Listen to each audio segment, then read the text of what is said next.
Bonjour, fait que dans cette vidéo-là, on va poursuivre ce qu'on était rendu avec CCW. Donc, vous vous souvenez, on avait créé cette petite rung-là, cette petite ligne-là. Donc, là, on veut vérifier le projet. Donc, on peut le cliquer ici. Donc, ça fait une vérification du projet, tout simplement. Donc, s'il y a des erreurs, ça va nous le dire.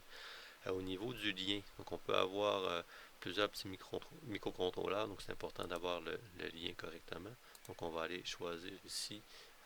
Donc si vous avez fait votre projet offline, hors ligne, donc il n'y aura pas nécessairement de contrôleur de choisi ici. Donc tout simplement. Donc là on a créé ici le chemin de connexion.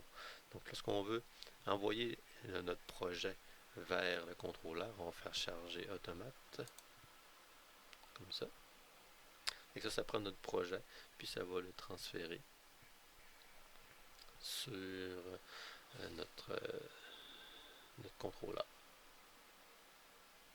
Donc on va lire ici en bas les messages. Donc ça réussit, ça fonctionne bien. On attend encore quelques instants, si la mémoire est bonne, puis il va revenir à la page.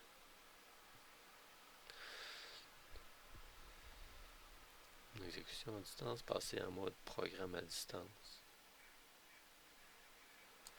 Donc, pour pouvoir transférer le projet, qu'est-ce qu'il nous dit? C'est qu'on doit le mettre en mode programme.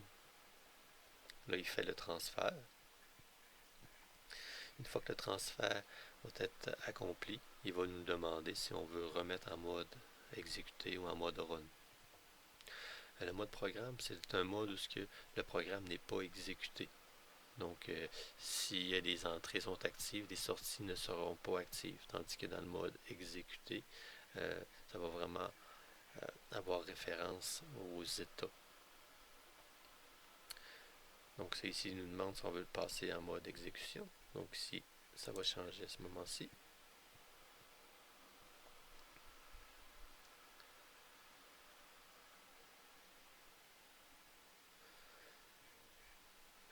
Donc notre petit projet est en run. Ben moi ici, présentement, j'ai aucune entrée qui est active.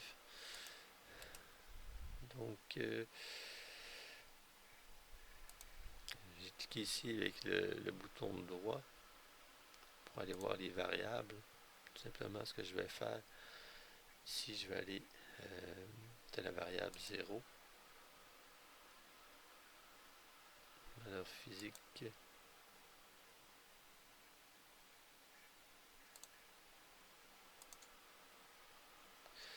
Donc j'ai cliqué ici pour qu'il reste en fonction. Donc en actionnant la variable 0, ça va actionner ma sortie ici.